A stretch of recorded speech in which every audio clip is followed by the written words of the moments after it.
It is I, Lord Zed! Yes! And the last thing I am is stupid! Yeah! How can this be? Well, hey, look who's back. And it looks like he's been putting in some time at the gym. Good for him. Whoa, check that out.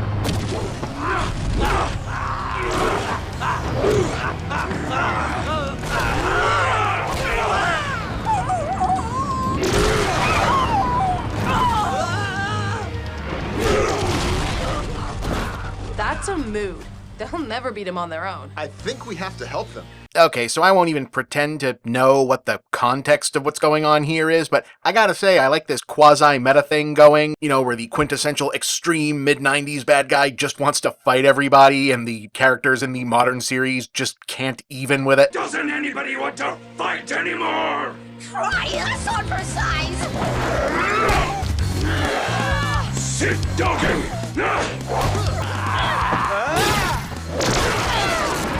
Anyway, speaking of Power Rangers related stuff from the mid-90s, remember that time we did 2 episodes about Beetleborgs for some reason? That was fun.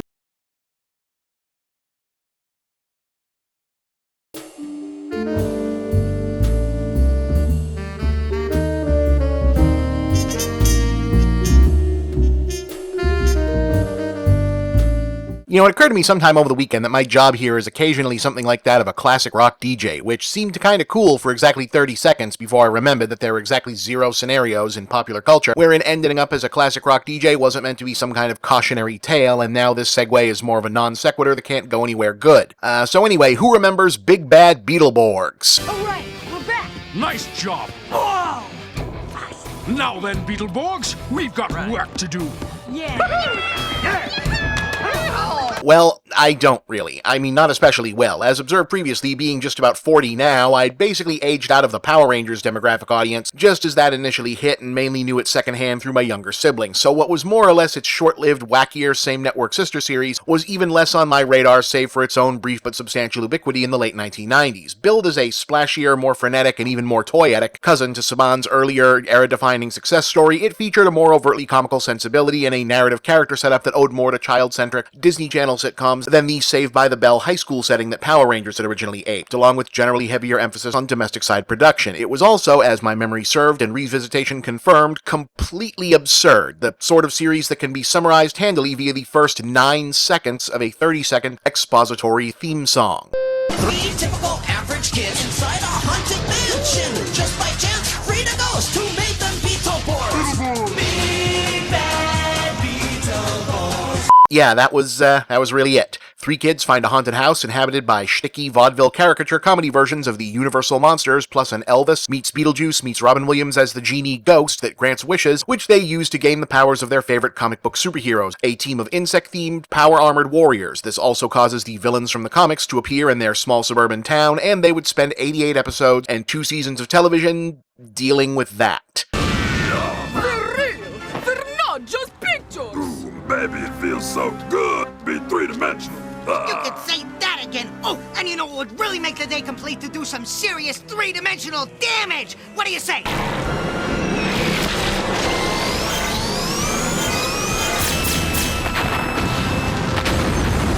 What a dump! Sometimes! No skyscrapers! No subways! I can't believe it! We're stuck in suburbia! Hey, what do you mean you want us to pay for a hot dog? Or rather, they'd spend much of each episode dealing with random family sitcom business, intersped with slapstick hijinks that the monsters in the haunted house would get into in their own B-stories, eventually sort of coalescing into a situation where they'd have to transform into adult-sized, bug-armored superheroes. This is a catastrophe! Watch it! Flapper, this is no time to chicken out.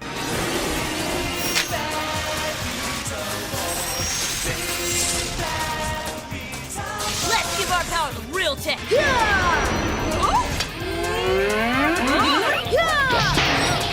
And engage in larger, more elaborate fight sequences against the villain of the week, created, as was the case with Power Rangers, using repurposed footage from a Japanese tokusatsu series, in this case, Juko B-Fighter or Heavy Shell Beetle Fighter.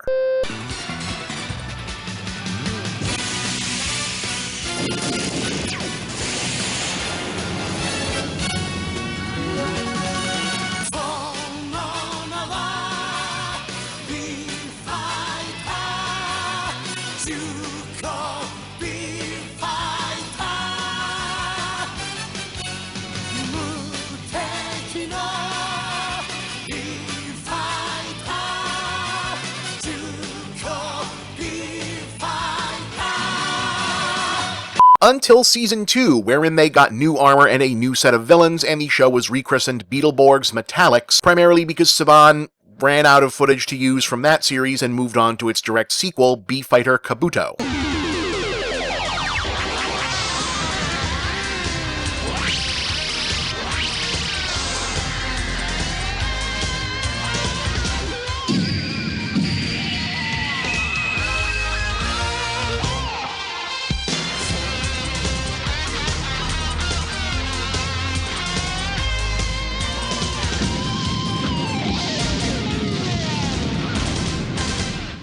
Compared to Power Rangers in hindsight, Beetleborgs appears to be mainly remembered by its fans for how genuinely strange a lot of it was, seemingly mashed up from pieces that had really nothing to do with one another. There's nothing particularly haunted house or Halloween themed about the B-Fighter shows that would have suggested the need for the monster supporting characters originally in an American version, and neither of them have much in common with the kind of popular prevailing 90s comics or superhero aesthetic that would have made that a logical extension, though the comic book angle did end up having a practical application on the production side, namely adding Adam West Batman-style word balloons and cartoon sound effects to the B-Fighter footage served as a workaround for obscuring some of the more violent-looking parts of the original fight scenes.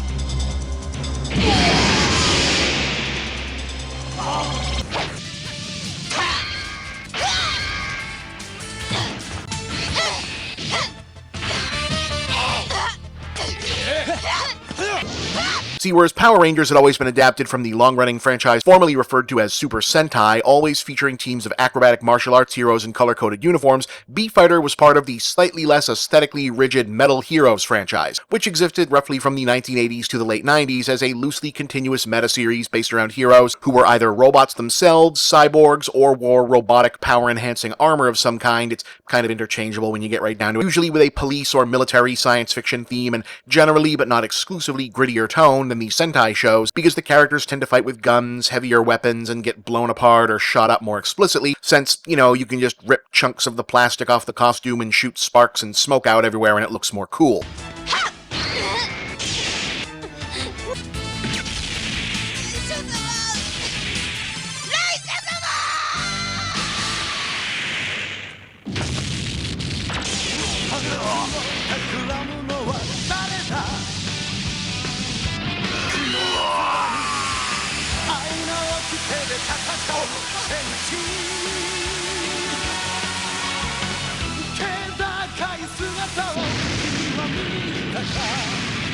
But that was too violent for network kids TV in the United States at the time. That's why VR Troopers, which was made out of 3 different Metal Hero shows, had to be run in syndication. So Beetleborgs found a solution to getting away with as much as they could, and in a way, the ridiculous and obvious disconnect between the elements kinda worked in its favor. Neither of the B-Fighter series are exactly super serious in their own genre, but the originals were fairly standard tokusatsu plots about alien invasions and special science teams converging with powered-up armor for the battle against them were so far removed from the Southern California suburban kiddie sitcom setting of the rest of the show that it kind of helped sell the otherworldly comic book invaders angle in Beetleborgs. And, you know, as much as many Sentai purists have been loath to admit it, one of the things Saban's people were usually pretty good at on the original Power Rangers was coming up with kitschy old-time groaner comedy shtick and goofy voices to dub over the villains and monsters to make them differentiated and interesting. So it's not too surprising that the haunted house monsters actually ended up being a highlight of Beetleborgs, even as it was difficult to work out a reason for them to exist in the first place most of the time. I'm in trouble!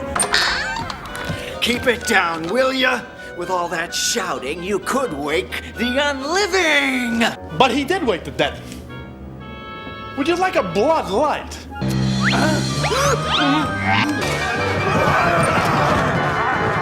In general, it's not hard to see why, for a hot minute, this show was actually getting more popular than Power Rangers. So why did they stop abruptly after just the 2 seasons? They ran out of B-Fighter Kabuto footage, basically. Simple as that. Kabuto!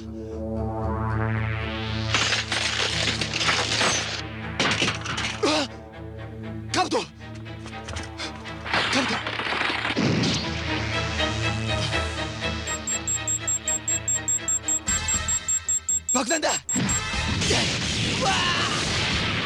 Ironically, just as someone had finally stumbled onto a formula that made a Metal Heroes show click in the United States as big as Sentai had for Power Rangers, the brand itself was losing gas and suffering from a lack of identity in its native Japan, not in the least because its distinctive armor look and toy sales-friendly aspects had increasingly been adopted by the consistently more popular Kamen Rider and Sentai series. And while Saban had managed to remix Power Rangers around Sentai's many successive changes season to season, the insect armor-themed Metal Hero show that did directly follow B-Fighter Kabuto was found to be just a little too different.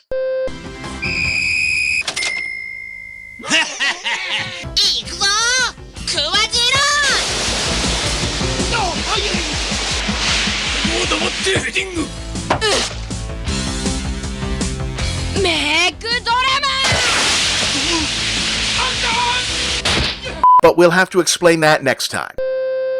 In 1998, Saban Entertainment canceled Beetleborgs by then having been rechristened as Beetleborgs Metallics at the conclusion of its second season, leaving what had been the central conceit of the main storyline somewhat unresolved. This was despite Season 2 being roughly as popular as the first one, the series itself not being prohibitively expensive to produce, mostly because, like Power Rangers before it, its props and more elaborate action scenes were repurposed from previously produced shows from Japan, and the property being pretty popular at the time, by then outpacing the later seasons of the original Power Rangers and coming preloaded again thanks to Japan with piles of saleable toys and merchandise. However, that short-term cost-saving solution from Japan actually came with a cost of its own. I think I made a boo-boo. Japanese children's action shows tend to be structured around a predetermined storyline with a season-length beginning and ending, rather than the open-ended episodic format Saban employed in the more familiar North American tradition. And even long-running meta-series like the Metal Hero franchise that Beetleborgs drew from tend to introduce and dispense with a new setting, theme, and main characters and aesthetic over the course of each season, hence the various changes to Power Rangers over the decades, and Beetleborgs rebooting its look midway through in order to switch from reusing footage from Juko B-Fighter to its sequel, B-Fighter Kabuto. But whereas Power Rangers' basis was Super Sentai, and that has long held to a fairly uniform team, costume, mechanic, narrative setup for, well, a very long time, Metal Hero seasons tend to be all over the place, containing multiple solo heroes, duos, big teams, featuring themes as diverse as police officers, soldiers, fire and rescue, outright space superhero, and mashups of all three, sometimes as one-offs, sometimes as multi-season repeat themes. But the franchise only ran with B-Fighter and its bug-shaped, power-armored heroes, plus occasionally too violent for Western kids' TV monster battles for 2 seasons. So when Saban used those up and saw there wasn't another direct sequel to merge into the Beetleborgs storyline, they called it quits. This is a major disaster. Major. That's probably either not news or a surprise in terms of explanations if you're just an I vaguely recall that Beetleborgs fan from back in the day, but what most US fans who weren't themselves devoted followers of Japanese tokusatsu television in its original form didn't know is that it's not entirely correct to say that Metal Heroes producer Toei completely abandoned the mechanical insect theme or that B-Fighter Kabuto didn't have at least one more pseudo follow-up in its franchise. Yes, the next Metal Heroes show did feature armored robot heroes with another bug and beetle theme, at least on the good guy side, but everything else was a little different.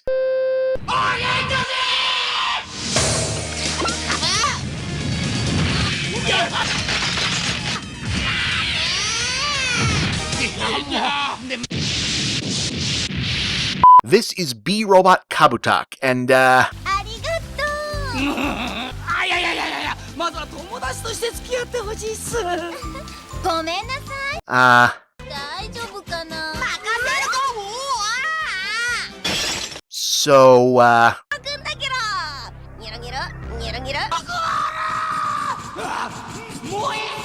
Okay, to explain what's going on here, we're gonna have to back this up a bit. Like, back in time. So, Toei makes a lot of tokusatsu television in Japan, and while a lot of it fits nicely into the sci-fi superhero westerners are more familiar with via Power Rangers, via Troopers, Ultraman, Beetleborgs, what have you, the genre covers a lot of other ground than always has, including more comedy-infused shows, horror, quote-unquote hard sci-fi. It's a pretty broad set of terminology. And one of its biggest early successes was a 1977 family sci-fi sitcom called Ganbare Robocon. Translation, Do Your Best, Robocon.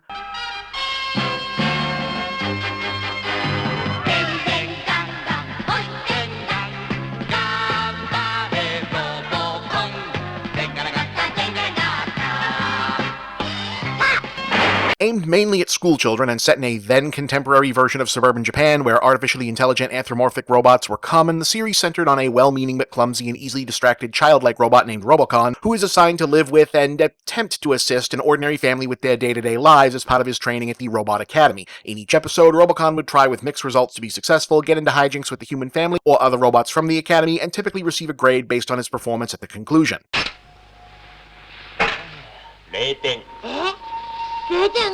お前は0点なんだ、ロボコン。インチキだ。 So pretty much a Japanese prototype for the likes of Alf, Small Wonder, that kind of thing. An early TV creation of tokusatsu, manga, and anime demigod, really, Shotaro Ishinomori, Ganbare Robocon was one of his most idiosyncratic and well-remembered creations, beloved by generations of Japanese children and inspiring many other comedy toku shows. So fast forward to 1997, with the Metal franchise apparently in need of a shakeup in its home country, Toei's big idea was to go way younger but also way retro, crossing the still saleable Beatles and Bugs theme with a spiritual successor to Robocon in B-Robot Kabutack. And there's kind of a lot going on here.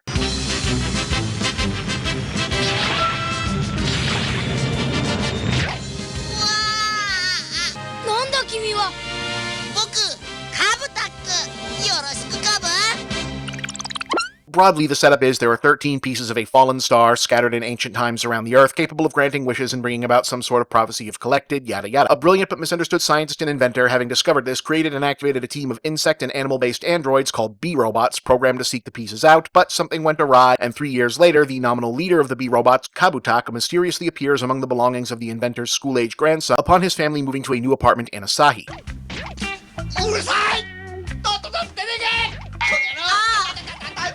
Reawakened on activation, the childlike Kabutack, who apart from his rhinoceros beetle aesthetic carrying on the theme from B-Fighter, is more or less a direct reincarnation of Robocon in personality, and his new human master set out on the hunt for the star pieces, quickly joined by fellow good B-Robots Kuajiro the Stag Beetle, Tentorina the Ladybug, and informed of a complication. Several of their fellow B-Robots, based on animals and arachnids, are also up and hunting for the star pieces, but in absence of proper direction, have turned to lives of crime and now want them for themselves and nefarious purposes. These would be the somewhat self-explanatory Cobrander, Spydron, and Ganirun the Coconut Crab. As the series progressed, the villains would be joined by Sharkler, while the heroes would pick up allies in the forms of Dangodon the Pillbug and Geraton the Tree Frog. So, two teams of good and evil, big silly robots and human sidekicks fighting over a treasure hunt, intersped with middle school hijinks and suburban sitcom situations with the main kids' perpetually stressed middle-class parents. That's plenty there for a show, right? 社長だぞいけなかったっすかお前さ Well, there's more anyway. As this is still a Metal Hero series, each of the B-Robots can transform into a humanoid super mode, more befitting a conventional Henshin Tokusatsu armored protagonist for combat.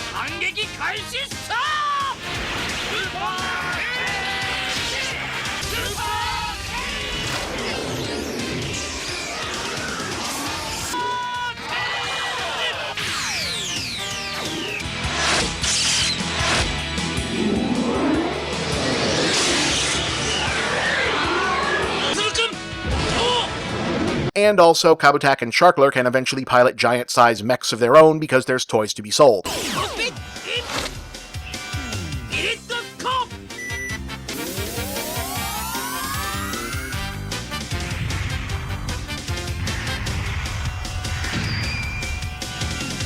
Oh, and it's also all about sports, actually, and games and the general spirit of healthy competition. Yeah.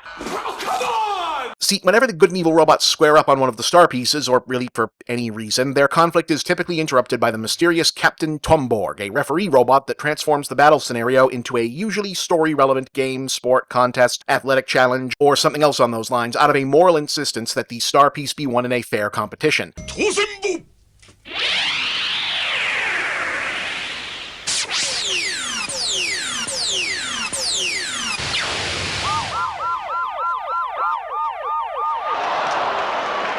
So episode to episode, the B-Robots battle for supremacy by running obstacle courses,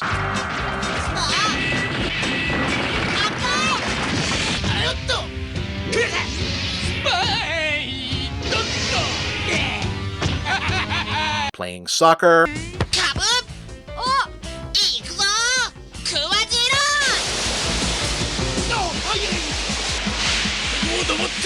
sometimes also golf, 今日は3組によるゴルフ対決だ。こう打つんだ。ゴム、ラン、ダー。いきれ。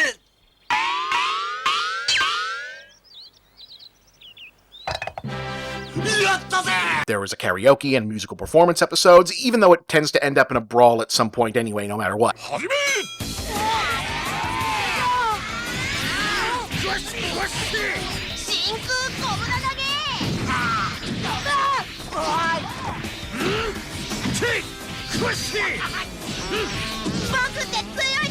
As things grow more serious, there's also appearances by more conventional kaiju and Japanese mythological threats, and in the series finale, the B-Robots ultimately find themselves on the same side, fighting against said monsters and the obligatory final boss Starmind for the fate of the Earth in a game of rugby. 本日の対決は雪上ラグビー対決。行くかべー。当てて。何あれ。カベー。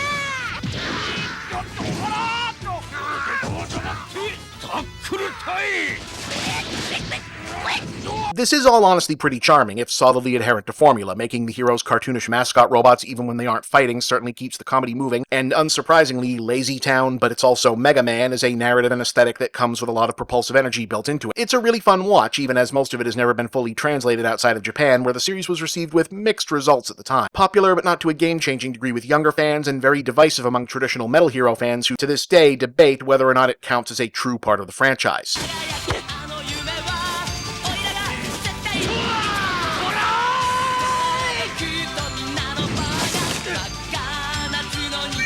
True or not, it did bring an end to the Beetle-themed era of the brand, and regardless, the next series, Tetsuan Tentai Robotax, stuck with the transforming animal robots and kid sidekicks theme, but went with a more general various animals aesthetic and had its own sort of thing going. 私は本社幹部よ。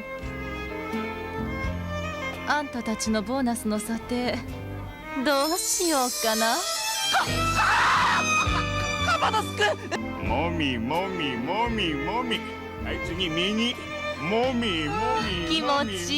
It's still not 100% clear why Saban didn't at least try and carry any of Kabutack over into a hypothetical third season of Beetleborgs. They were likely aware of it since both shows were airing concurrently, and there was a Christmas crossover movie that saw Kabutack team up with the original B-Fighter characters. Sure, it would have been a significant visual departure, but the main good guys were still mainly bugs, and you'd think the more kid-centric story and tone would make it even easier to fit into Beetleborgs' already younger skewing scenario. The B-Robots, especially the bad guys, are all pretty ripe for the kind of voiceovers Saban liked to give Toku monsters in that era, and it's easy to imagine, say, Captain Tormborg repurposed into Flabber in a new outfit, and I don't know, I feel like just looking at all these guys, it feels like a lot of merchandising money was just getting left on the table here. I mean, kids would have bought the hell out of these toys, from where I'm standing. Anyway, for a while, both B-Robot, Kabutack, and Robotack were both considered lost media in the West, having no DVD release outside crossover movies and no major outside Japan release in general. Toei has begun uploading episodes to their YouTube channel sporadically, but it remains an underseen curiosity overall. Could it ever get enough of a reconsideration, whether as the Beetleborg follow-up fans never got, or on its own merit to get a wider release, maybe even on DVD? Well, you've now heard of it at least.